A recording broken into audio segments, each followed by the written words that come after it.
Quand on aborde l'oreille musicale, on s'attarde en général à la reconnaissance auditive individuelle, ce qui est super utile, là, convenons-en.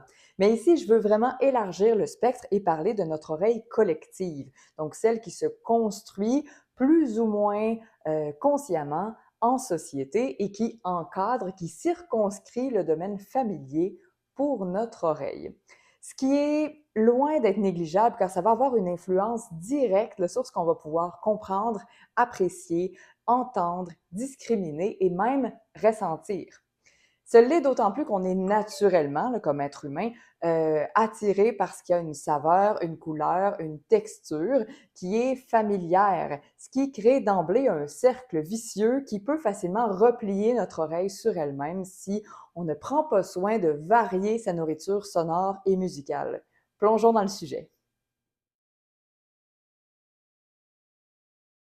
Rares sont les endroits où il n'y a pas de musique, où nous ne sommes pas exposés à de la musique, que ce soit au marché, à l'épicerie, au restaurant, dans la voiture, dans les salles d'attente, dans la rue, dans les moyens de transport, autobus scolaires compris. Des fois, ça remonte à loin, hein, les films et les émissions de télévision, dans les cours de musique, les salles de sport, en attente sur une ligne téléphonique, etc.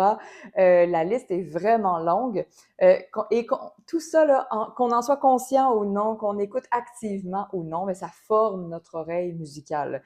C'est de la nourriture qu'on lui donne malgré nous et qui vient, elle se sert de ça dans le fond pour se bâtir des repères qui sont dans notre cerveau, là. Et plus cette nourriture-là se ressemble, mais plus ces repères-là sont très solides dans le cerveau.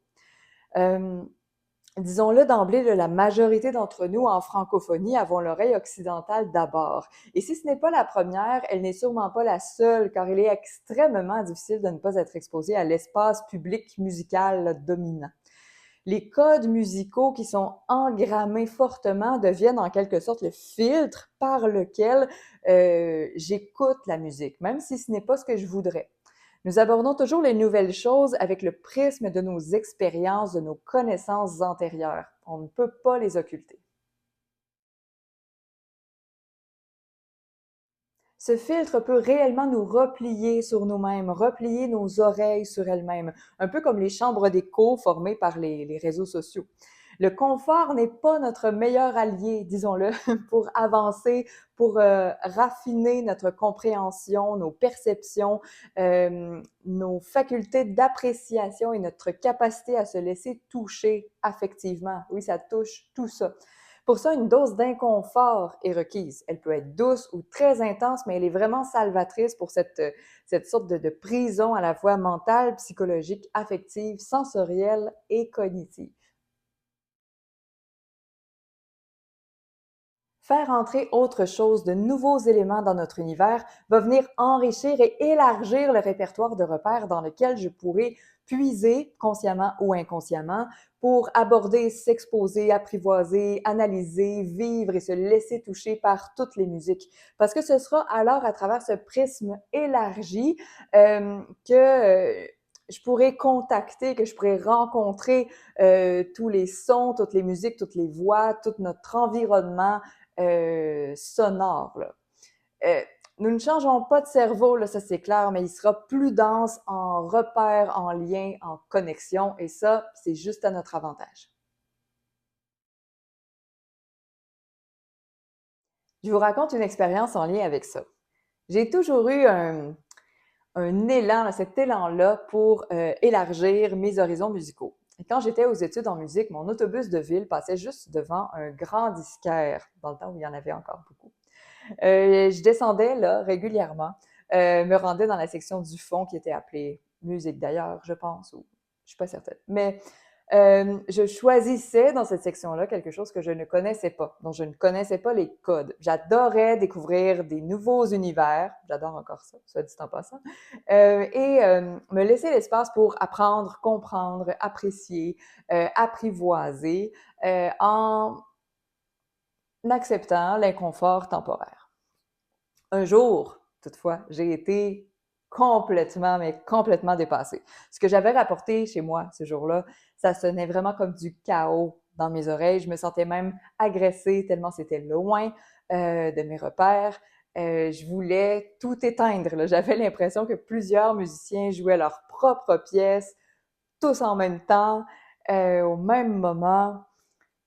Ce n'était bien sûr pas une perception juste, hein, une appréciation juste de cette musique-là.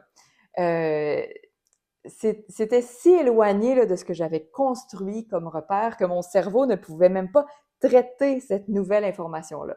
Vraiment un omni, un objet musical non identifié. J'ai pris une pause, j'ai respiré et j'ai décidé consciemment d'accepter cet inconfort-là, même s'il était tellement grand, sans chercher quelque chose de précis. Et je pense que là, il y a une clé, là. Sans chercher quelque chose de précis. J'ai renouvelé cette décision-là jour après jour, puis doucement, graduellement, je me suis mise à saisir quelque chose sans pouvoir mettre de mots dessus, sans pouvoir dire quoi exactement. Je parvenais à discerner un certain sens, une certaine organisation dans tout ça, même une certaine musicalité. Mais ça s'arrêtait là. Puis l'aspect flou de ces perceptions-là s'est dissipé peu à peu, puis je parvenais à, euh, à discerner, à apprécier au vrai sens du terme la musique en question. Je suis devenue même confortable et j'ai pu, comme ça, me laisser même toucher par ces œuvres-là. Est-ce que j'écoute ça tous les jours? Non. Est-ce que ça m'a permis d'affiner, d'approfondir mes perceptions, ma discrimination auditive, ma capacité d'analyse, ma capacité à être touchée par la musique en général? Oui. Est-ce que ça a toujours été plaisant? Non. Et c'est normal. Maintenant, le filtre avec lequel j'écoute, j'entends, je comprends et ressens la musique inclut ces nouveaux repères et l'ensemble de mon expérience musicale et affective s'en trouve enrichi. Alors, pour plus d'acuité, pour entendre plus, pour entendre mieux, en faire profiter votre expérience vocale et musicale complète, je vous encourage à rechercher ce genre d'inconfort de temps en temps et à vraiment vous y exposer, c'est-à-dire de le faire en ne faisant rien en même temps, en faisant pas autre chose en même temps. Intéressez-vous-y sans vous demander, sans vous exiger d'aimer ça, sans chercher à trop analyser volontairement au départ. Euh, Jouez à confronter votre filtre de repères, vous serez les gagnants avec ça. Et allez plus loin que les programmations musique du monde des festivals. La majorité du temps, c'est de la musique d'un ailleurs, euh, pas si lointain en termes musical ou esthétiques. Donc, parce qu'on veut que les gens apprécient tout de suite. Et pour ça, bien, vaut mieux pas trop s'éloigner ne pas trop s'éloigner des codes connus. Il y a des exceptions, heureusement, mais fouillez.